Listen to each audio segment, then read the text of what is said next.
Je travaille dans le monde de la confection, ça fait plus de 20 ans. J'étais en poste dans une entreprise qui faisait des tapis de gymnastique. Lorsque ces tapis étaient coupés, il restait beaucoup de chutes. Avec ces chutes, j'ai eu l'idée de faire des pots de jardin.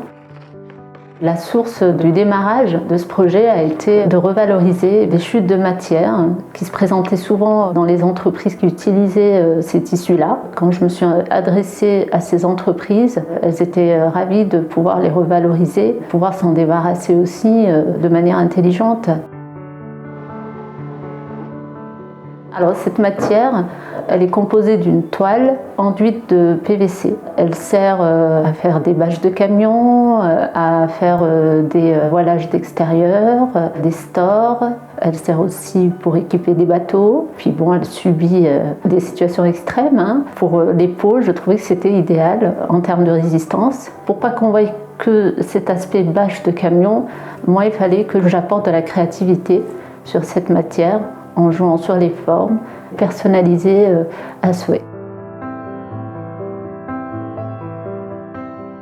Alors, une fois que j'avais validé comme quoi c'était un produit fait pour le jardin, fait pour les extérieurs et intérieurs, que c'était un accessoire de décoration et aussi fonctionnel, comme j'ai pas vu le produit se faire nulle part, je me suis dit bon, il serait peut-être intéressant d'aller voir l'INPI pour, s'il existe vraiment, faire des recherches avec eux. Ce qu'il faut breveter, c'est l'originalité du modèle. Du coup, on a pu déposer le brevet avec une enveloppe solo. Suite à ça, on a démarré l'activité.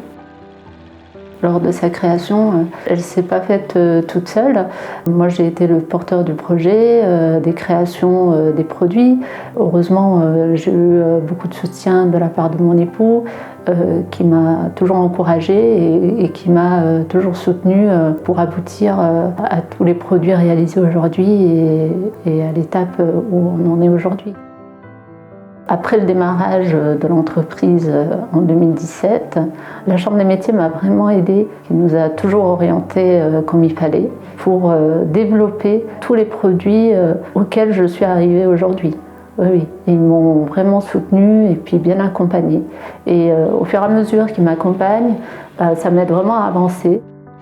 Dans cette activité-là, justement, j'essaye de générer le moins possible de déchets. J'essaie de tout revaloriser. C'est un peu d'éco-conception que je fais. À chaque fois que je rapporte une pièce sur mes produits, je veille à respecter cette démarche pour qu'il n'y ait rien qui se perde, en fait.